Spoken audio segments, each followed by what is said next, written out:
Good morning. Welcome to the program Agenda. I'm your host, Cito Beltran, and you are watching us via Signal TV channels 8 and 250.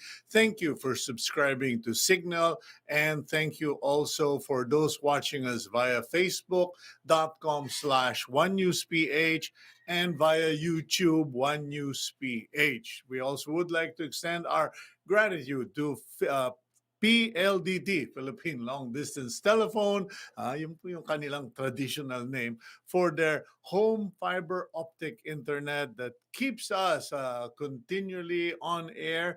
And of course, thank you to the Team Agenda for being able to shift gears at a moment's notice because we were supposed to have a different topic for today, but unfortunately, as many of you probably already know, a new COVID variant popped out of nowhere. Well, technically, I don't think it's correct to say it popped out of nowhere.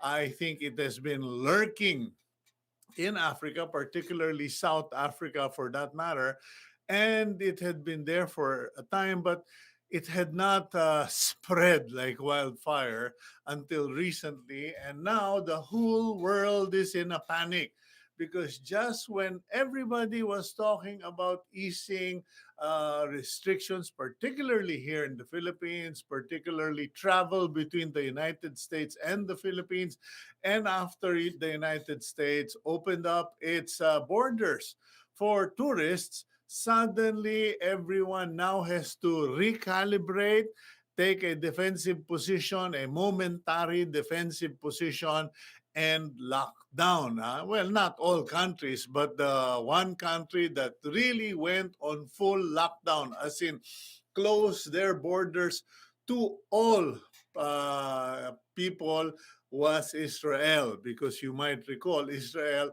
suffered quite a hit when they got hit by the Delta variant. So now they are being very careful and they have implemented a lockdown. We will get to all of that, but I will give you more details as the show goes on. But the bottom line is, looks like we didn't make it. Hindi ba yung kanta ni Barry Manilow? Looks like we made it, but unfortunately, we just made it to the end of the month. We don't know whether December is going to be still going to be the Christmas for us, a happy Christmas, or whether it is going to be a instant replay because meron pong nagsasabing ibabalik daw yung face shield, etc., etc. But before we get any further, let's start the day with the proper perspective. Our daily starter is from the book of Proverbs 9:11. Wisdom will multiply your days and add years to your life. Please pay attention to this proverb. Wisdom will multiply your days and add years to your life. I selected this proverb because I think it is very timely given the appearance or the discovery of Omicron, the new variant of COVID-19. Because if you have wisdom, you are careful, you keep yourself informed, and you take all that credible information and you put it to good use, you will surely live longer, you will surely stay healthier, and stay alive. Kasi po, may mga kilala tayo, ang philosophy nila, oh, it's just another variant, blah, blah, blah. Oh, what else is new? In fact, when you go through social media, some of the threads even question whether it's authentic or it's just another fabricated allegation. Well, the cemeteries all over the world. I don't know what the global population of people who have died from COVID is, but I can tell you that the cemeteries of the world are full of unfortunate victims of COVID-19.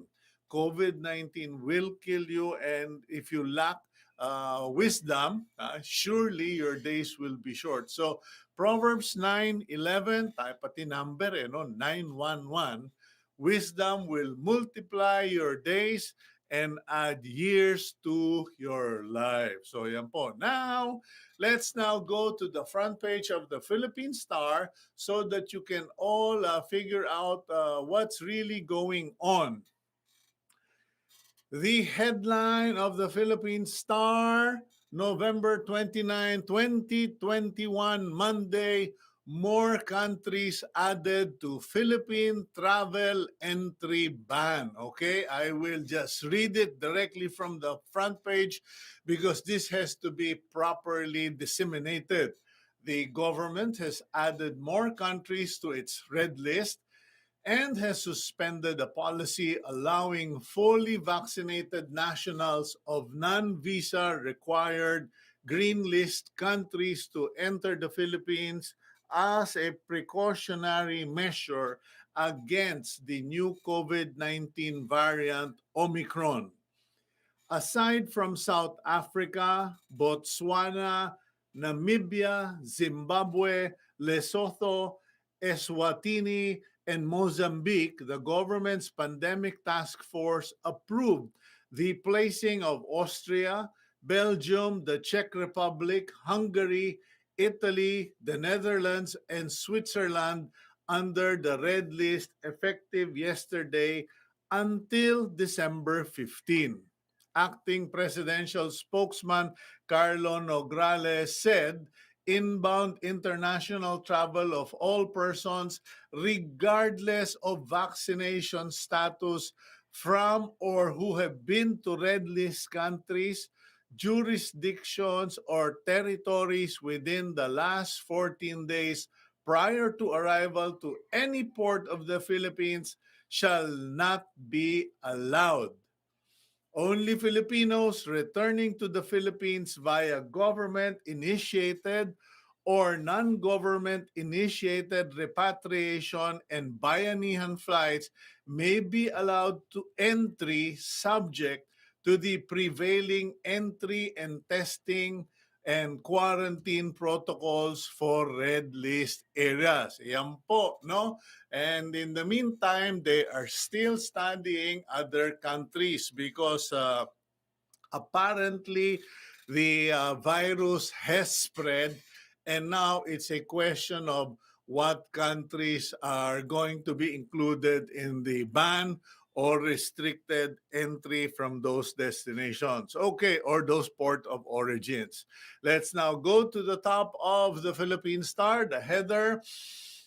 DILG to politicians, no partisan activities in vaccination drive. Undersecretary Jonathan Malaya stated that the local government officials should not engage in any political activity during vaccination drives. Kumbaga, bawal ang kampanya, no politics, no campaigning, no hints of self-promotion of candidates for political office or else. Okay? Eh, baka kunahan na, hahaluan mo pa ng politika. Okay, so that is a statement from the DILG. Below that header, ayan po, no? If I am not mistaken, mabuti na lang chinek ko, okay? Enthusiasts take part in Zumba session at Freedom Park in Barangay Kaingen in Kawit, Cavite. Yesterday, the province is under the less restrictive alert level 2, which allows outdoor activities. Ang tanong, kung ito ba ay patitingnan natin sa mga epidemiologist at patitingnan natin sa mga health expert, hindi ba ito medyo delicate? Isn't this a bit, borderline risky because they're still quite close? Yes, they're wearing face masks, but they are exerting a lot of effort, activity, and exhaling and inhaling on an elevated level. So yan po, no? Careful na po tayo dyan. Further, in the front page of today's Philippine Star, Okta, the Okta Research Group, has stated that the entire Philippines is now at low risk category. Okay?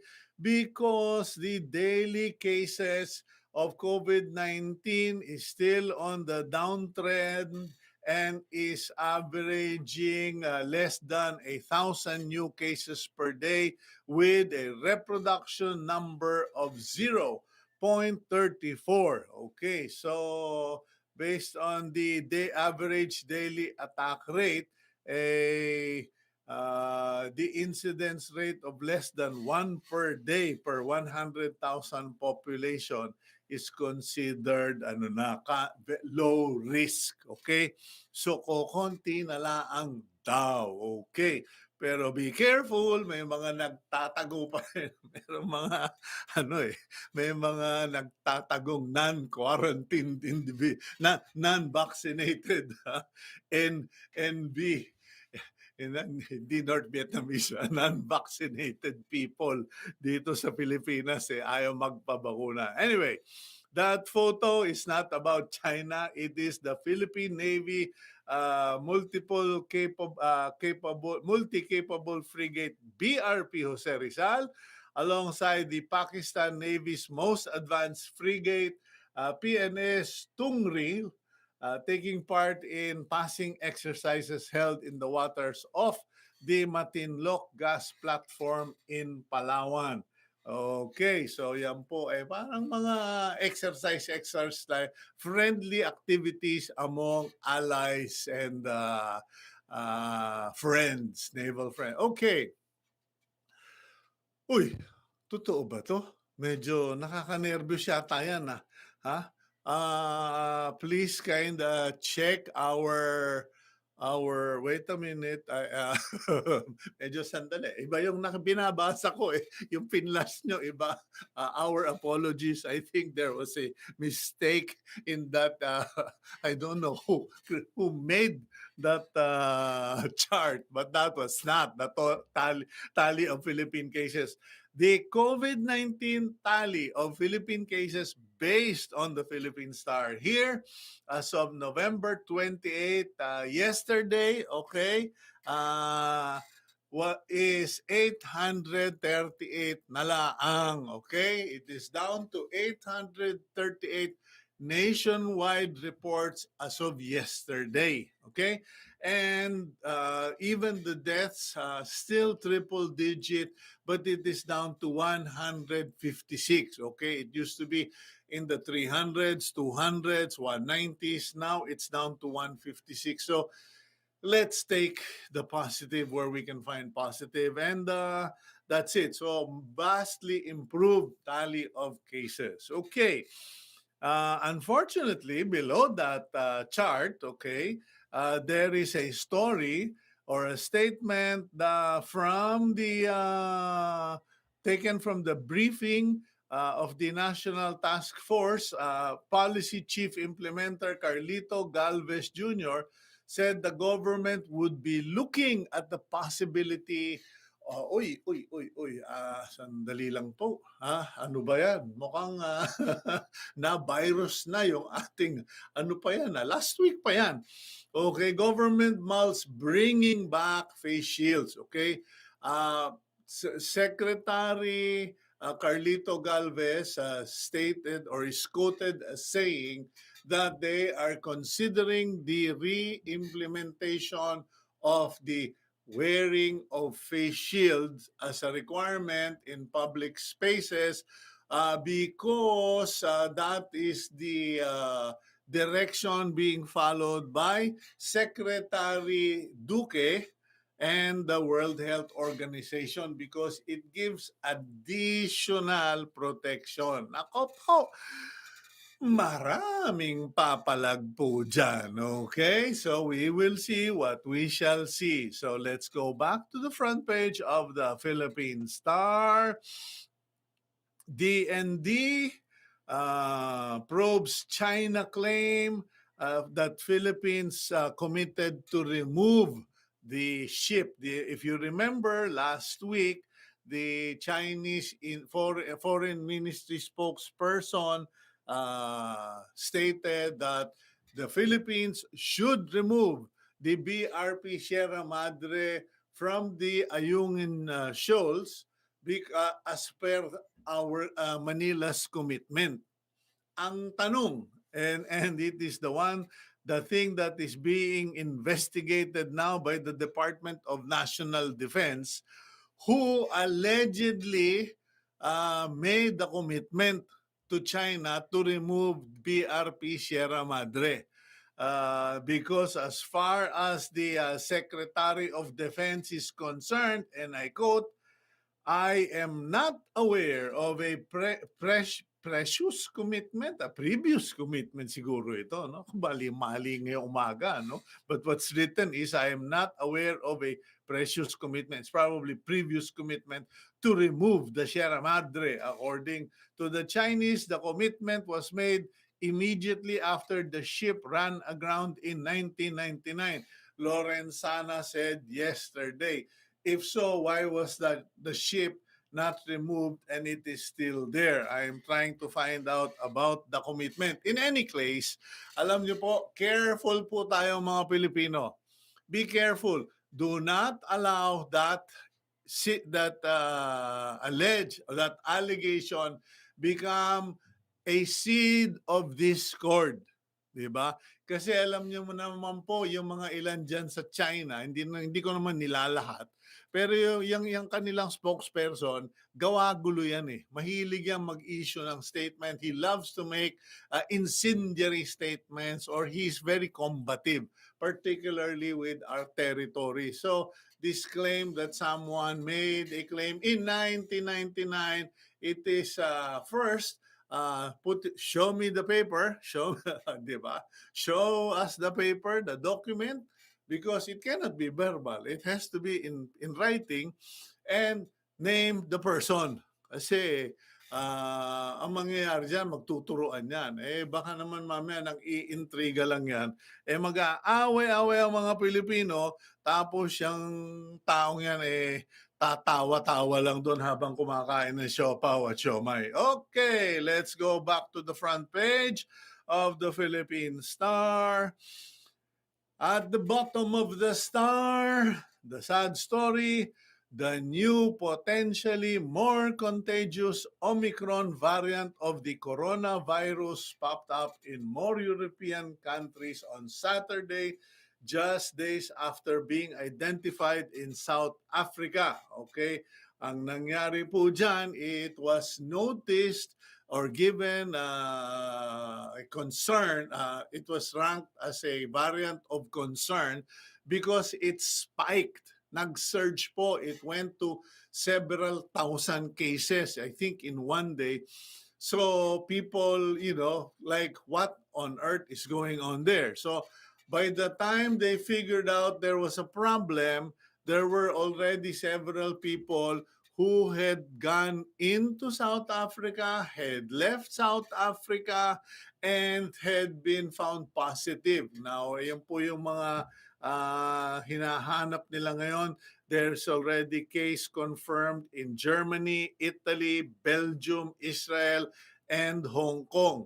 In fact, in Hong Kong, yung sinasabi nila is that there was a Canadian traveler who was in the quarantine facility in Hong Kong, where a South African traveler was also quarantined, and there is a allegation that it could have been picked up there. Okay, so in any case, that's the situation. So it is really spreading, and it has forced Israel to undergo a 14-day shutdown of their borders. Okay, in the meantime, for things joyful, children try out a kiddie bike trail at the open area of SM City Taytay in Rizal yesterday.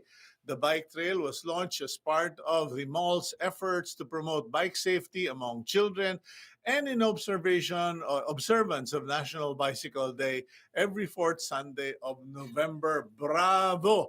Kasi yan po dapat ang matutunan ng mga Pilipino. For two things that Filipinos really need to learn: how to ride a bicycle and how to swim. Sadly, those are the two skills that many kids don't know or only know one. Most of the people know a lot about riding a bike, but there are many Filipinos who don't know how to swim. So we will find out. Okay, and the last two pieces of news on the front page of the Philippine Star.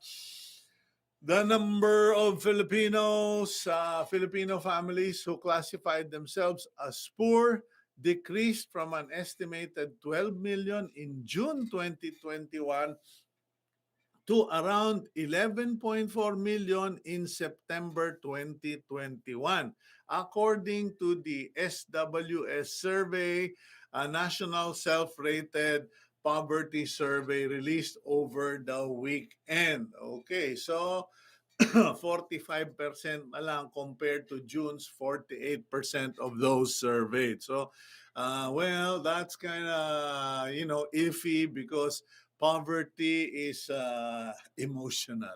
'Di ba? Kumbaga ano yung batayan mo diyan? Kasi feeling ko poor ako eh, yun eh. May mga kilala ako, dami ng kotse, feeling poor pa rin eh.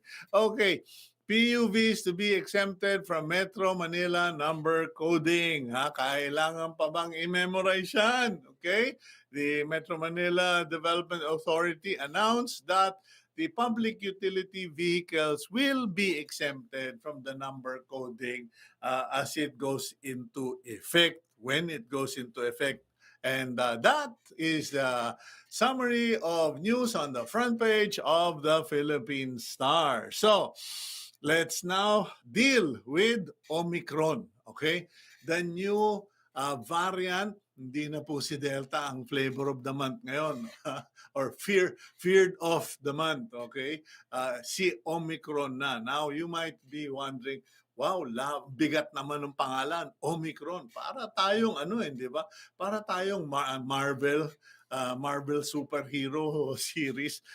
Omicron is if I'm not mistaken, the Greek alphabet given to this new variant, because technically it should have been new, N-U, kasi yung last is M-U, mu.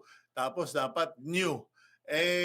Sabi ng mga tiga World Health Organization, if you use the name new, they might think new variant. Kasi hindi ba they're trying to be politically correct, ayaw nilang sabihin South African variant, the China variant, the Philippine variant, whatever. So they said, let's use the Greek alphabet. The last alphabet used was mu. Now, this one should have been new and new. But baka magkalituhan, so they said, let's go to the next alphabet. Ang problema, Xi, XI. Sabi, baka magwala yung tiga China, pinangalanan ninyo yung bagong virus sa pangalan ng aming aming leader, Xi Jinping, 'di ba? So they said, wag. Ayaw natin makipag-away sa China. So they ended up with Omicron. Now, for your information, Omicron is a variant of concern because it has 32 mutations compared to the previous variants. So medyo parang maraming nagbago. There are many changes in this variant, but I am not an epidemiologist. I am not an expert. So let us first go to our Deputy Director of the Bureau of Quarantine, Dr. Roberto Salvador Jr. Dr. Salvador, good morning again. Good morning po, Sir Chito. Good morning po sa lahat na nakikinig at nanonood sa inyo. Okay, Dr. Salvador, what is our status in preparation for Omicron? Because sa dami ng pinanood ko all night and all afternoon yesterday, I think it is safe to say that most health officials globally are in a panic, and including their Bureau of Immigration, their bureaus of quarantine. What about in the Philippines? Opo, tama po yun, Sir Chito, na because of this new variant po, naghigpit na po ang Pilipinas kaysa mga arriving passenger natin. Ang Bureau of Quarantine naman po, kasama po ang lahat ng government agency under one-stop shop po na nangangalaga sa mga pabalik nating mga kababayan ay nakahanda po na implement yung strict and mas mahigpit na guidelines po sa mga returning Filipinos natin. Sanay na po tayo diyan kasi po mula nung umpisa, kami po ng Bureau of Quarantine with our one-stop shop ay ang namuno po para po mapigilan at ma-implement ang lahat ng guidelines na binibigay po ng IATF po. Okay, so you're ready now. Paano po yung gagawin ninyong processing of arriving Filipinos? Because from what I understand, Dr. Salvador, only resident Filipinos who are repatriated either by government or by private organizations will be allowed to enter the Philippines. How are they going to be processed and what will be the procedure?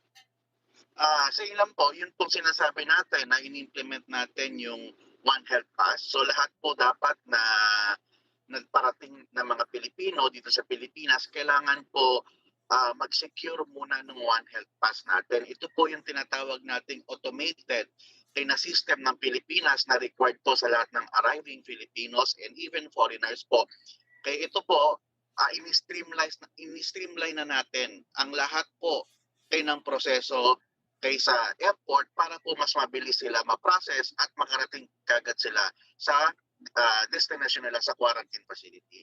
Okay, So Dr. sabi niya po, Yeah, Dr. Salvador, yung mga ilang nakausap ko, in fact, someone wrote, gave me a short briefing that not all of them were aware about this One Health Pass, especially with the Bureau of Quarantine.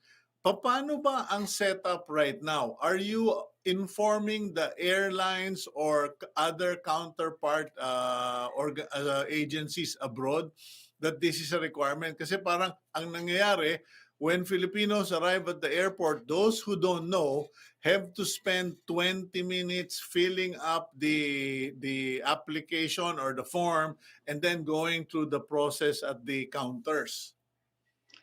well disseminated na po yung information mula po nung nag-start tayo ng One Health Pass sa lahat po ng airline and even po sa mga country of origin, disseminated na po yung information na dapat po makapag-register sila sa One Health Pass and mag-register po dun sa Electronic Health Declaration Checklist. Kaya lang po, Sir ang problem po natin, talaga po marami tayong mga kababayan na medyo hirap po sumunod doon sa requirement na kailangan natin gawin bago tayo dumating sa Pilipinas. Kaya nga po ang problem natin, pag hindi po nag-register sa One Health Pass, naapektuhan po yung mga kababayan natin na sumunod na nag-register na One Health Pass. Tumatagal po yung proseso. Pero proven naman po, even secretaries po, mga government employees, na pagka naka-register ng One Health Pass, less than 10 minutes po, natatapos po yung process, kaya nakakapunta sila sa immigration and diretso na po sila sa hotel. Okay, now that is when they arrive in the Philippines. But when they check in abroad, they have to show that dun sa counter, etc. Kung wala, they have to fill it up, no? Online. Now, ano pa ba yung mga requirements aside from the One Health Pass? Kung doon pa lang from country of destination, kunyari, nire-repatriate na nga natin, what are the things that Filipinos should expect when they are repatriated? Ano ba yung mga magiging steps because of this new variant? Sa ngayon po, in-implement natin po na wala na pong green list. Ibig sabihin po, lahat po ng mga darating sa Pilipinas, marirequire po natin na dumaan na po sa mandatory quarantine facility.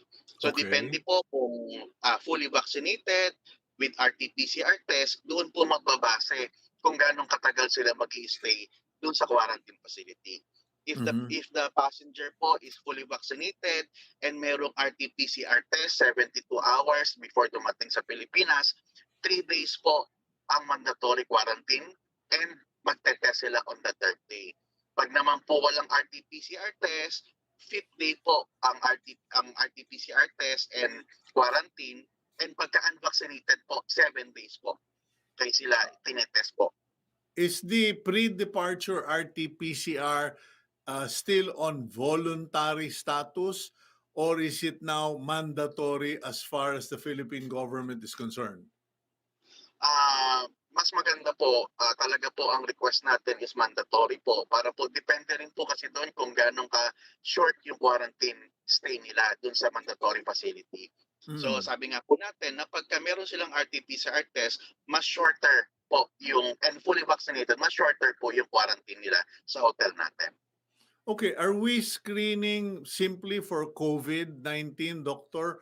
Or tayo ba ay pag nag-screen na tayo ng lahat ng arrivals, mandatory na rin na lahat ng mga samples yan ipapa-genome sequencing para malaman kung Omicron, Delta, or original COVID?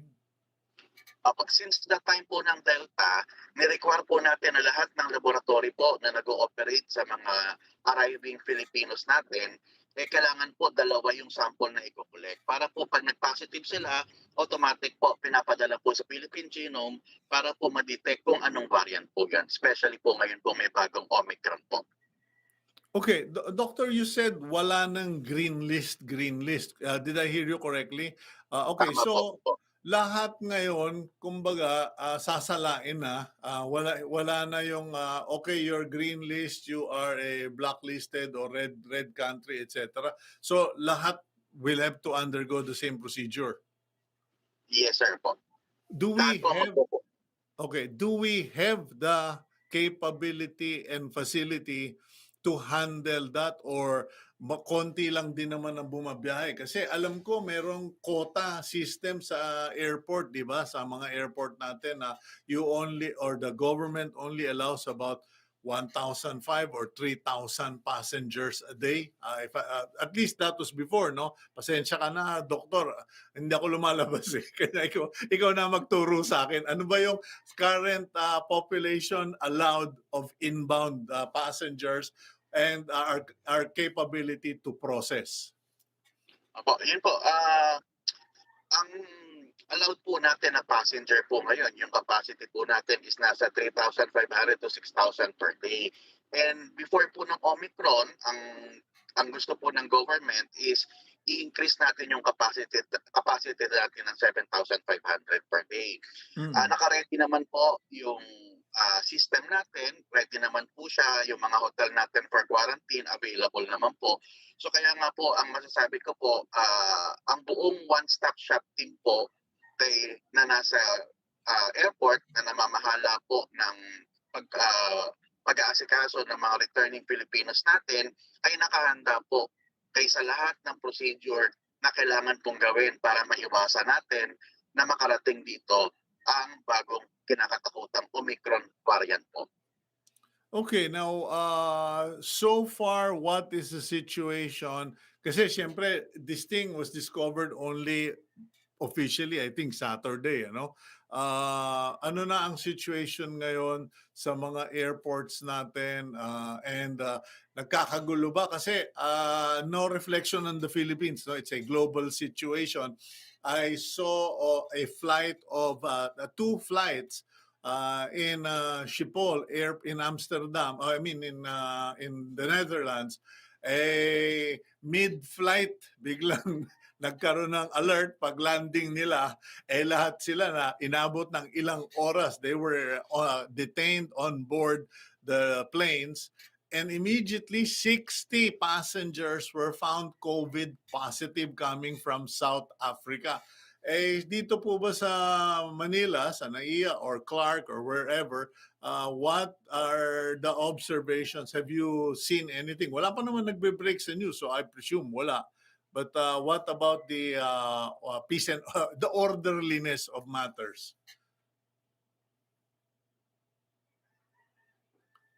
Okay, may delay. Let's check. Okay, well, I think there we go. Doc. Yes, sir. Yes, sorry po. Yes, sir. Yung Sa ngayon naman po, ang observation natin sa airport po, normal naman po yung situation kasi nga po, normal naman po yung procedure na pinapagawa natin. We give mhm. orientation dun sa mga pasahero po na kailangan nilang dumaan sa mandatory quarantine, and we classify them kung ganong katagal sila mag stay sa quarantine, and kung kailan sila mag-RT-PCR test. So ngayon po, Hmm. normal pa rin po ang situation. Ang may nagkaka-problem lang po kasi kami, ang hiling lang po namin sana, especially dito sa mga airport natin, is magkaroon ng stable internet po.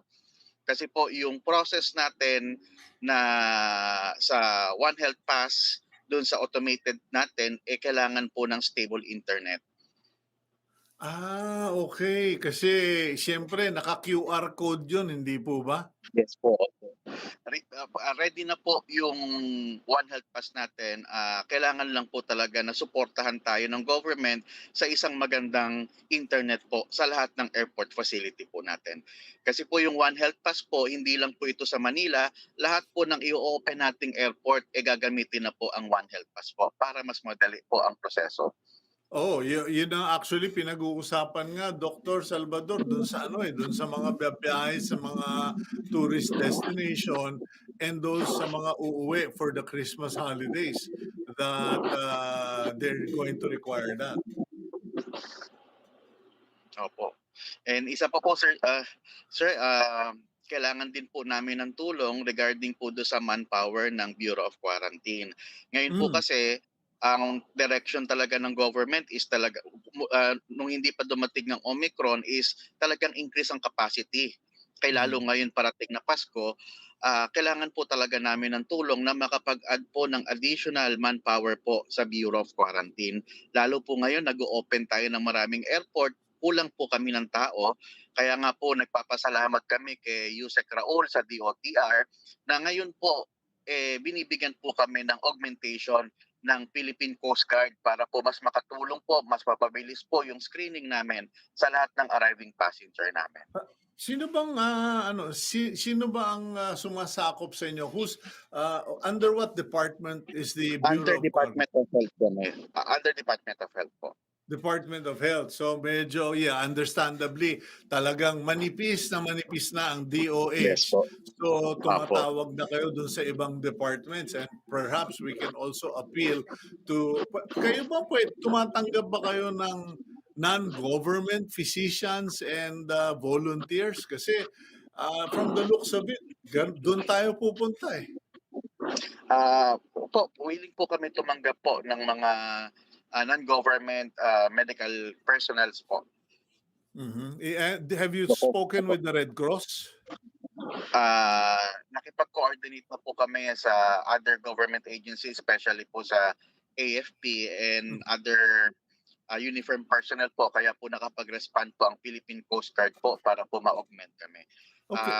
Sana po pagdating nitong bagong etong 2022, mas mabigyan po kami ng budget for the hiring po of additional personnel po na Aba, magagamit namin po. kayo ba aabot pa ng 2022, Dr. Salvador? And please let me put this in front, ano? Ladies and gentlemen, wala pong politics dito. We are all fighting a common enemy, which is COVID. All nations, all governments are swamped by these problems. So yung sinasabi po ni Dr. Salvador, he is simply stating a fact. It has no politics and kailangan nila ng tulong. Pero Doc, how understaffed are you? Ilang tao ang kailangan ninyo?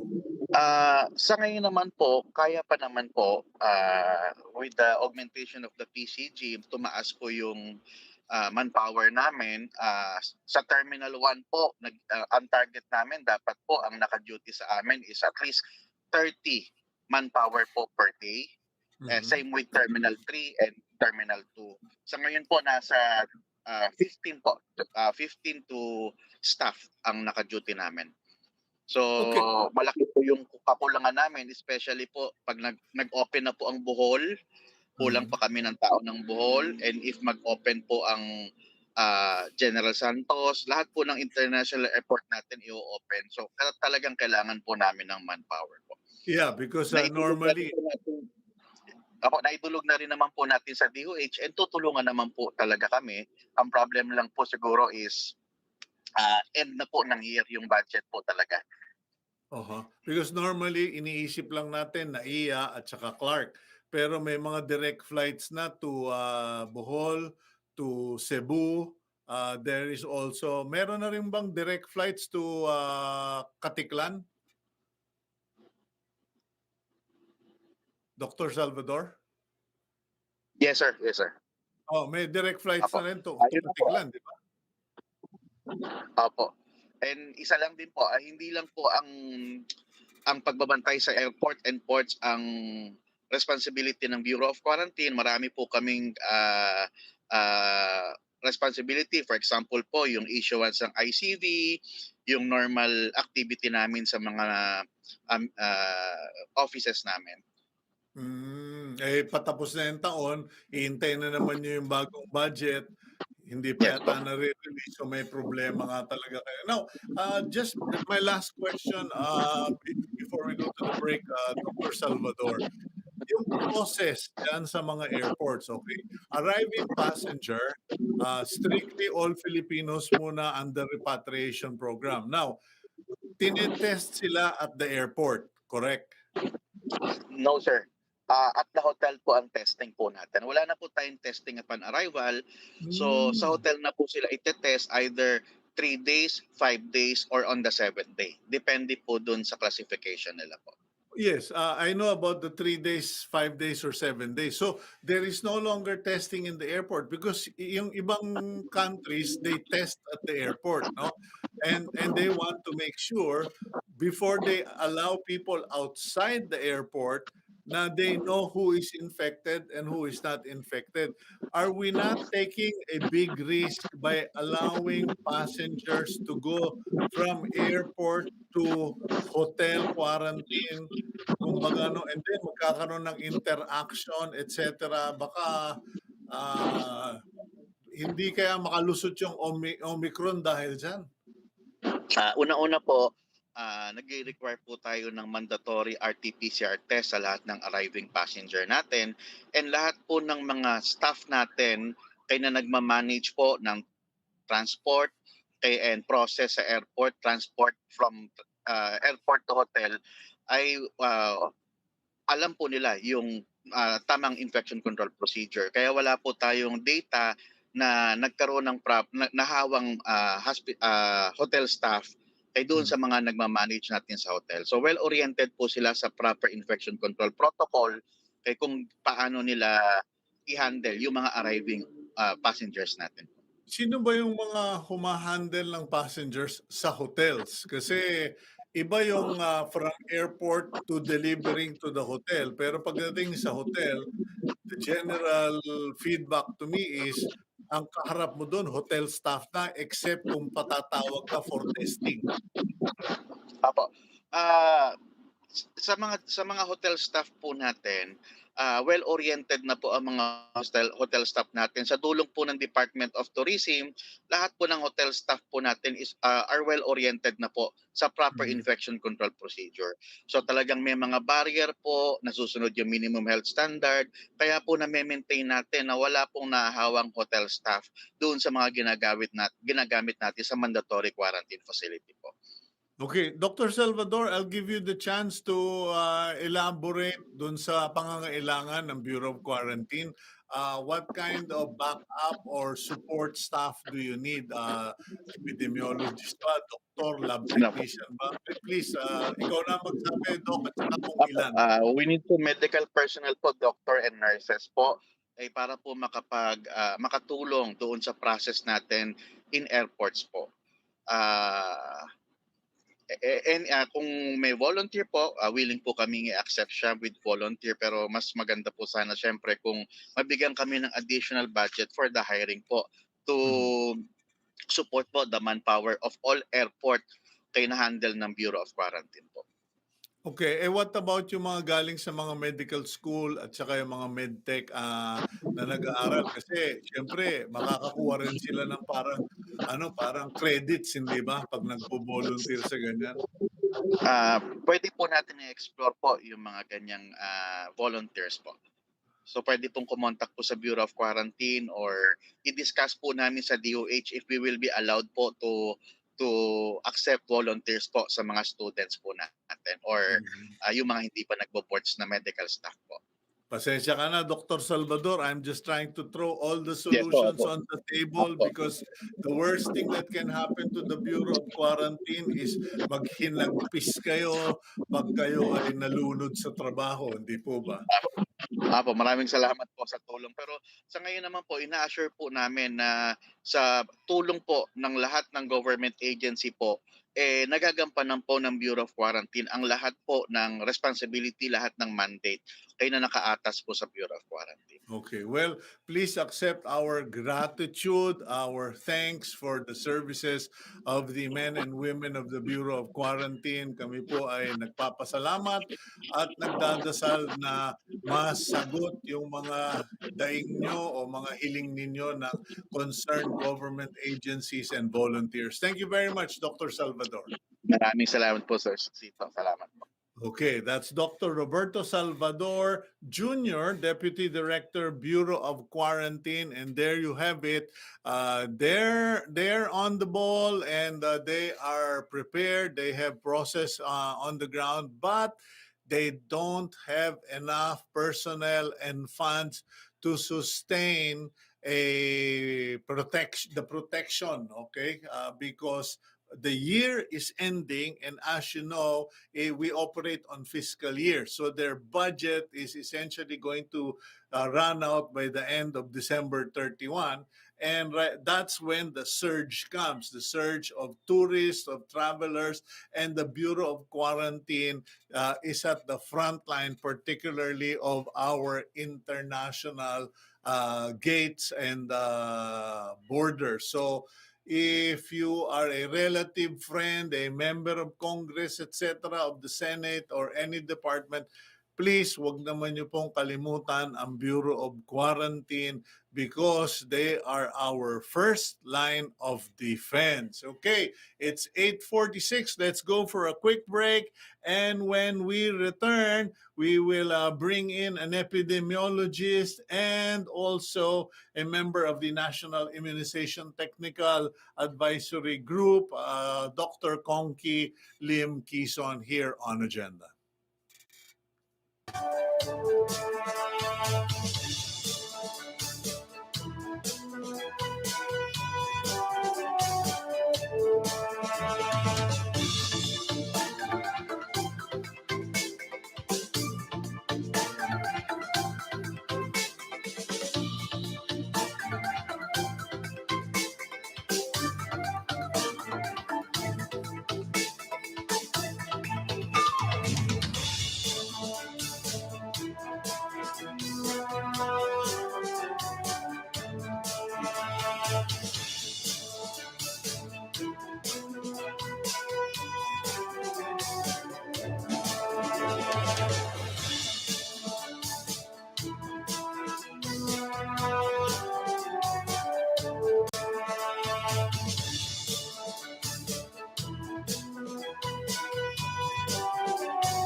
Okay, before we get on to the second half of our interviews for today, please allow me to give a special happy birthday greeting to the vetman, the veterinarian for our puppies and our dogs and who came here. But apparently, I learned that it is his 55th birthday. Kumbaga sa mga Tagalog, 55, hindi 50, 55. Okay, happy birthday to Dr. John Lee.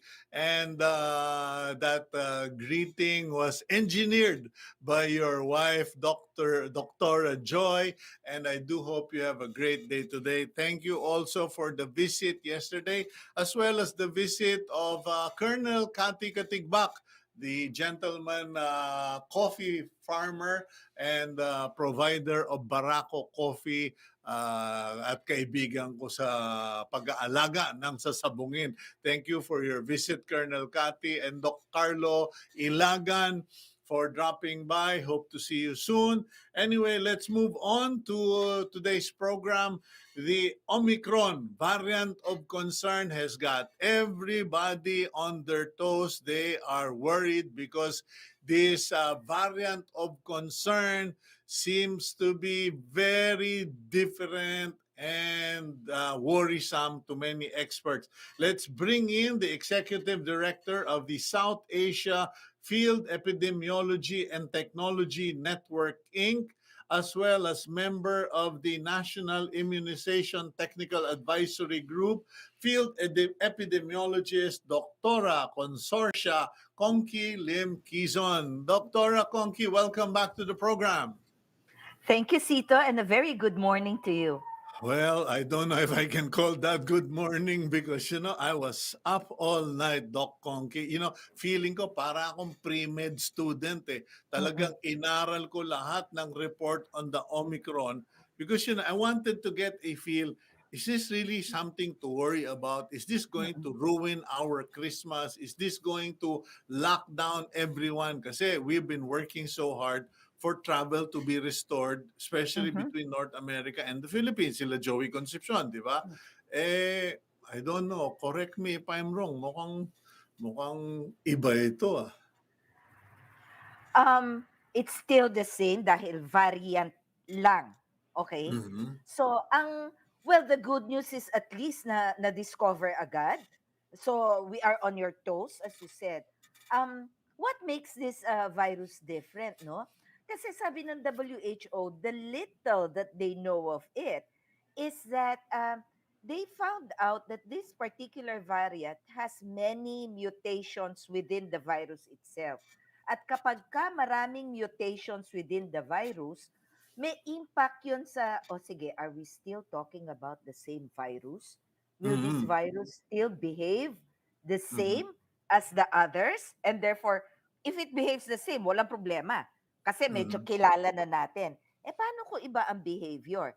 At kung iba na ang behavior niya, ibig sabihin may impact yan sa diagnostics, sa therapeutics, at sa vaccine. So kaya talaga nagkukumahog lahat ang international health agencies para noon maintindihan na mabuti itong virus, itong variant na ito.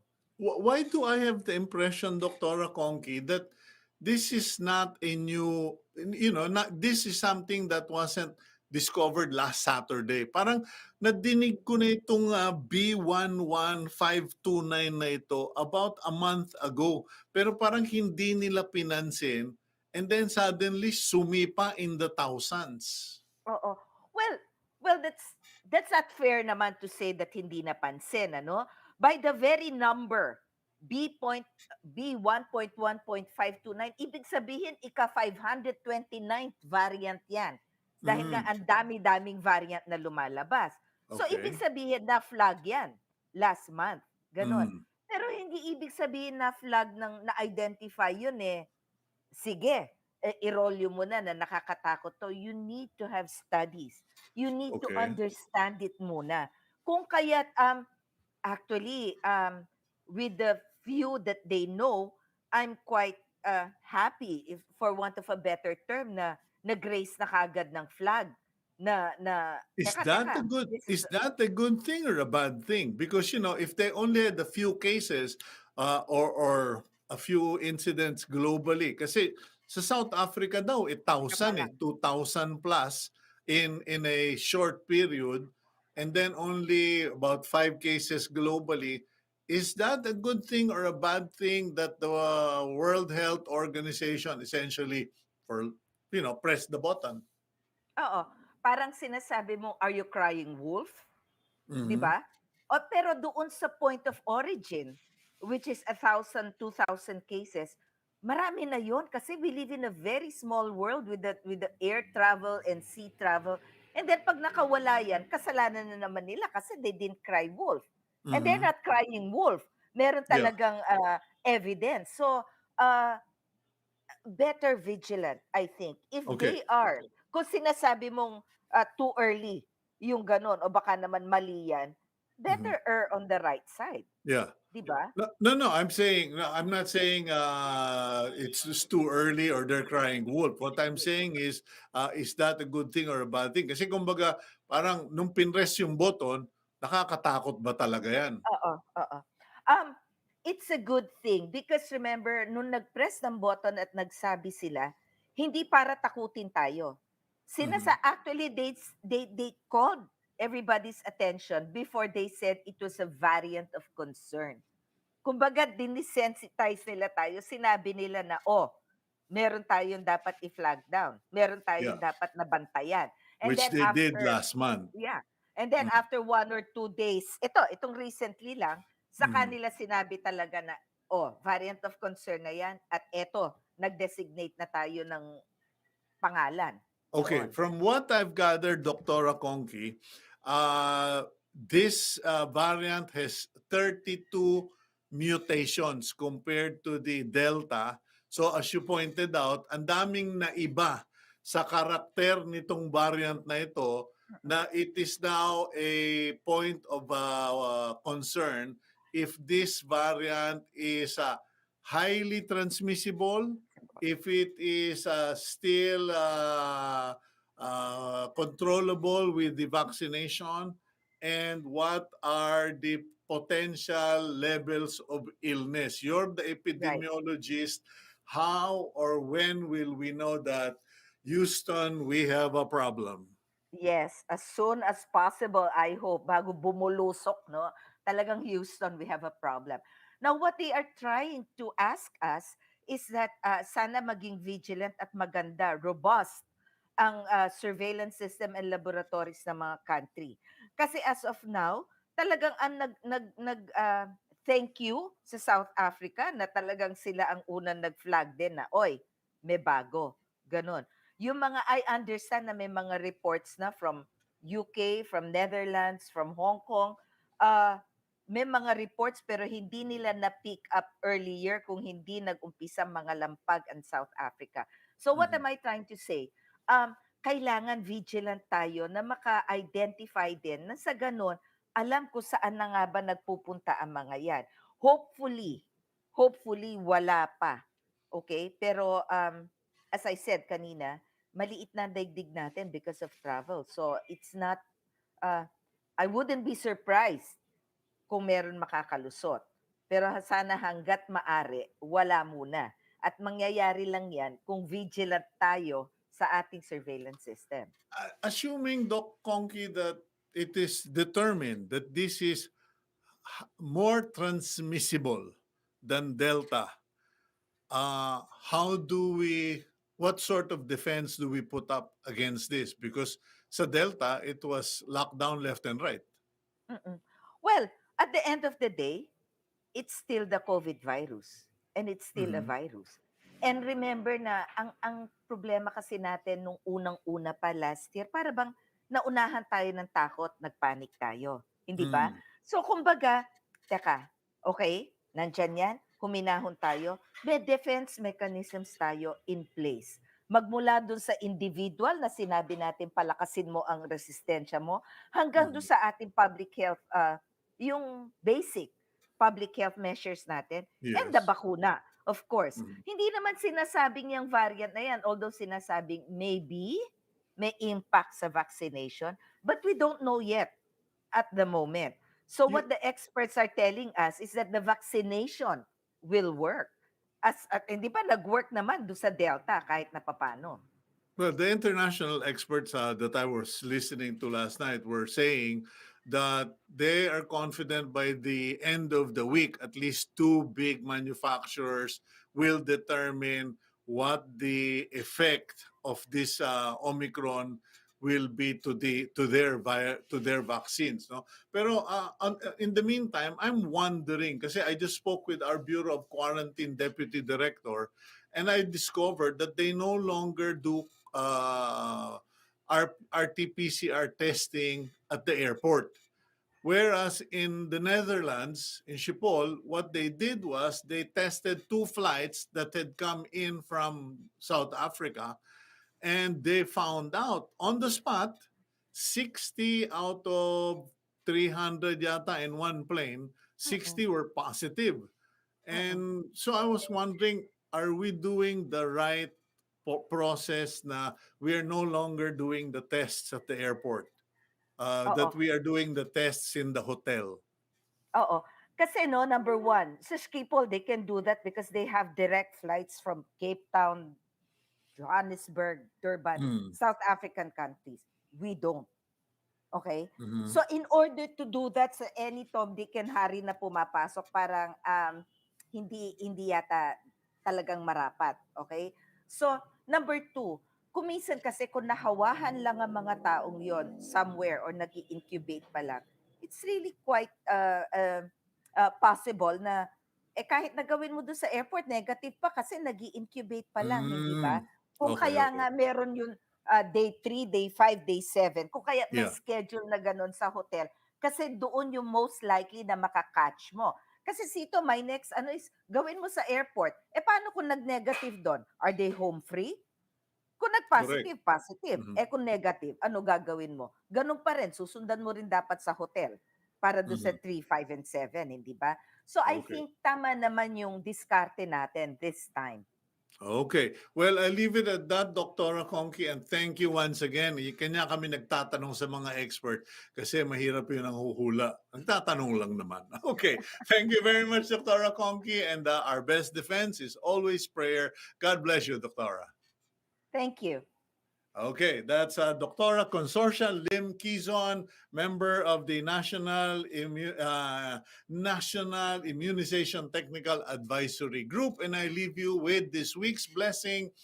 God is able to bless you abundantly so that in all things, at all times, having all that you need, you will abound in every good work. Tandaan niyo po, God blesses you so that you can be a blessing. Thank you very much. I'm Cito Beltran. Thank you for joining us here on Agenda. Please keep it here on One News PH.